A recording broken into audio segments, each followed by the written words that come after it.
Assalamualaikum warahmatullahi wabarakatuh.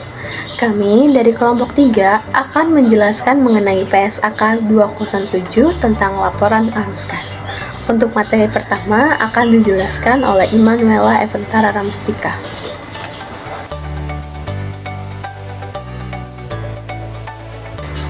PSAK 207 mengenai laporan arus kas. Pengertian dari laporan arus kas sendiri itu merupakan laporan yang menggambarkan perubahan historis dalam kas dan setara kas yang diklasifikasikan atas aktivitas operasi, aktivitas investasi, dan pendanaan selama satu periode.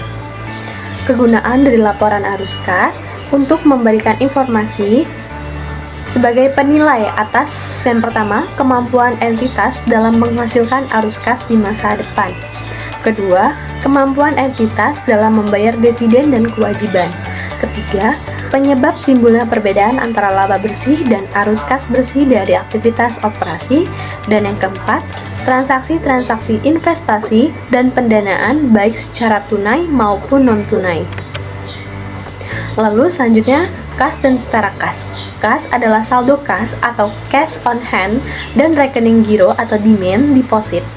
Setara kas atau cash equivalent adalah investasi yang sifatnya sangat liquid, berjangka pendek, dan yang dapat dengan cepat dijadikan kas dalam jumlah yang dapat ditentukan, dan memiliki resiko perubahan nilai yang tidak signifikan. Investasi segera jatuh tempo itu 3 bulan atau kurang. Saham tidak termasuk kecuali preferred yang jatuh temponya telah ditentukan. Yang ketiga, cerukan atau bank overdraft termasuk dalam kas atau setara kas.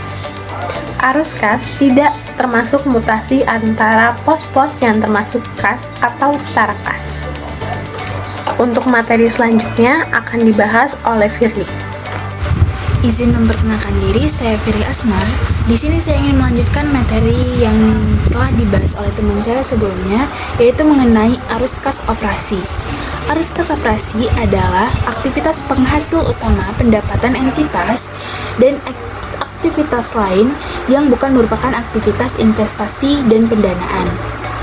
Indikator utama menentukan apakah operasi dapat menghasilkan kas untuk melunasi pinjaman dan memelihara kemampuan operasi entitas, membayar dividen, dan melakukan investasi.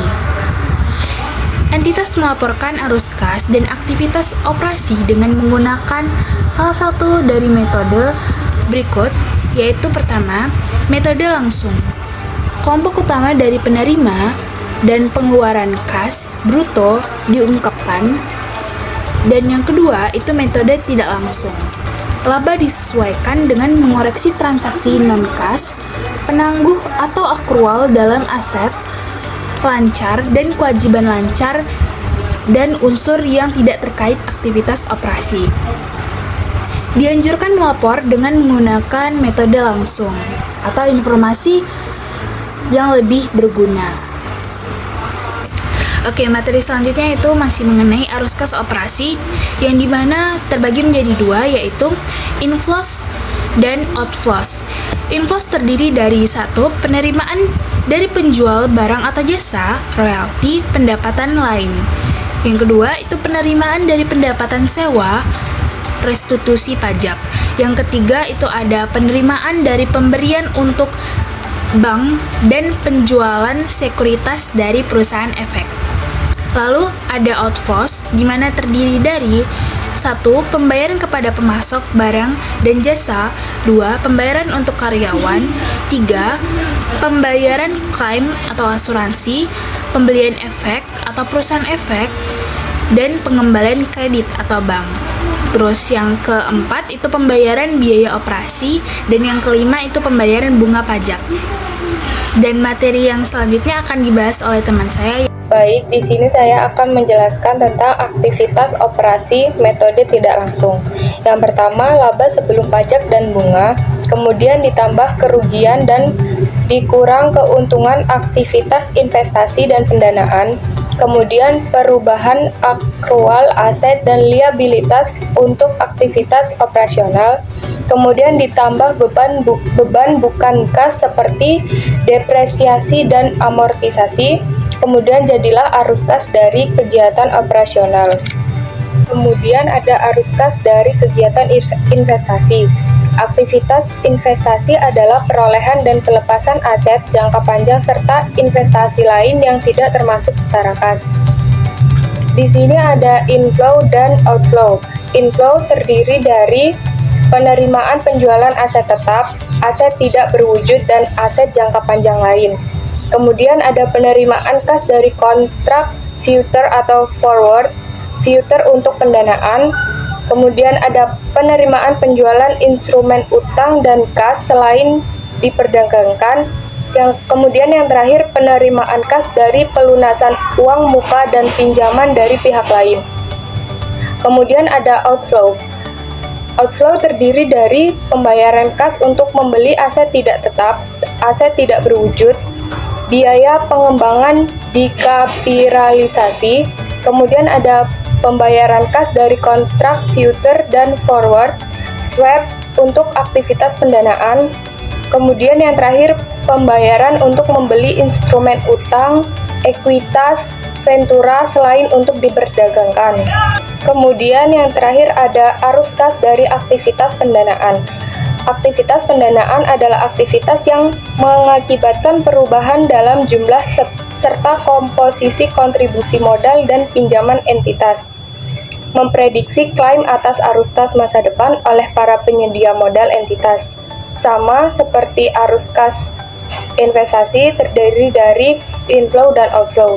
Inflow terdiri dari penerimaan kas dari penerbitan saham.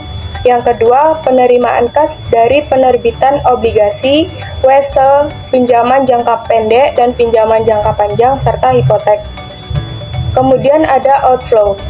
Outflow terdiri dari pembayaran kas kepada pemilik untuk menarik atau menebus saham. Yang kedua ada pelunasan pinjaman. Yang terakhir ada pembayaran kas oleh lese untuk mengurangi saldo liabilitas terkait sewa pembiayaan.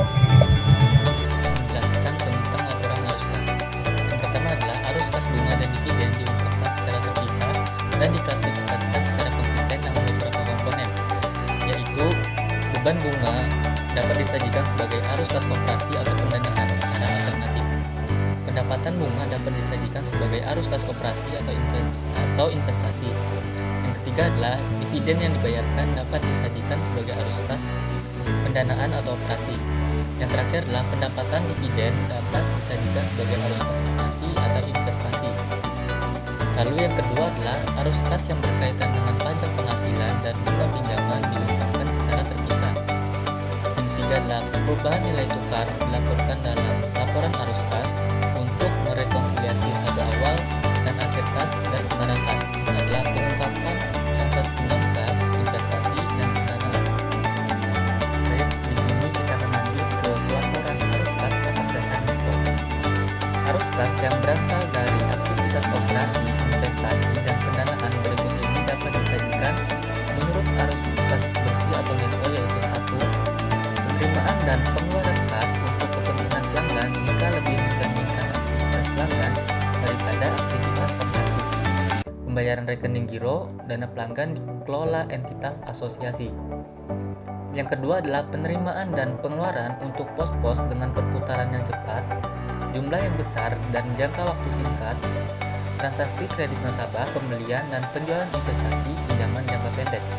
Yang ketiga adalah untuk lembaga keuangan dengan arus kas neto, yaitu penerimaan dan pembayaran arus kas sehubungan dengan deposito, lalu penempatan dan penarikan deposito pada lembaga keuangan lain, dan pemberian dan pelunasan uang muka dan pinjaman kepada nasabah. Lalu kita masuk ke arus kas dalam mata uang asing. Yang pertama adalah arus kas dari transaksi mata uang asing dibukukan dengan mata uang fungsional entitas dengan mengalihkan jumlah mata uang asing tersebut dengan nilai tukar pada tanggal transaksi. Yang kedua adalah arus kas entitas anak di luar negeri dijabarkan berdasarkan nilai tukar pada tanggal transaksi arus kas. Yang ketiga adalah konsisten dengan PSAK 221. Yang keempat adalah keuntungan dan kerugian yang belum direalisasi akibat perubahan nilai tukar bukan arus kas. Yang terakhir adalah Perubahan nilai tukar dilaporkan dalam laporan arus kas untuk merekonsiliasi saldo awal dan akhir kas dan setara kas.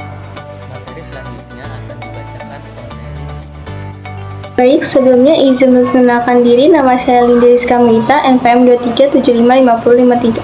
Di sini saya akan melanjutkan materi dari teman saya, yaitu investasi dalam asosiasi anak bisnis lain. Investasi dilaporkan hanya terkait dengan arus kas yang terjadi antara investor dan investi. Arus kas yang berasal dari perolehan dan kehilangan pengendalian atas entitas anak dan bisnis lainnya disajikan secara terpisah dan diklasifikasikan secara aktivitas investasi. Pengungkapan atas perolehan dan kehilangan pengendalian entitas anak dan bisnis itu sebagai berikut, yaitu ada jumlah imbalan, porsi imbalan yang merupakan kas atau setara kas, jumlah kas dan setara kas pada entitas anak di mana pengendali hilang. Lalu yang terakhir ada jumlah aset dan liabilitas selain kas atau setara kas di mana pengendalian hilang. Lalu di sini ada ketentuan lain, di mana transaksi investasi dan pendanaan non-kas diungkapkan pada bagian lain laporan keuangan sehingga dapat memberikan semua informasi yang relevan mengenai aktivitas investasi dan pendanaan. Entitas mengungkapkan komponen kas dan setara kas serta menyajikan rekonsiliasi jumlah tersebut dalam LAK dengan pos yang sama yang disajikan dalam laporan posisi keuangan. Entitas mengungkapkan jumlah saldo kas dan setara kas yang signifikan yang tidak digunakan oleh kelompok usaha atau restriksi beserta pendapat manajemen. Ilustrasi laporan arus kasnya ada di sebelah sini ya. Sekian dari presentasi saya. Materi selanjutnya akan dilanjutkan oleh teman saya. Baik, sebelumnya perkenalkan nama saya Koma Putri. Jadi di sini saya akan melanjutkan materi yang sebelumnya sudah dijelaskan oleh rekan saya. Jadi di sini saya akan menjelaskan tentang contoh laporan arus kas operasi. Yang pertama yaitu contoh laporan arus kas operasi metode langsung. Jadi teman-teman bisa lihat langsung contohnya di PPT yang telah kami tampilkan. Di sana terdapat arus kas dari aktivitas operasi pada sebelum pajak, kemudian penyesuaian untuk penyusutan dan yang lainnya.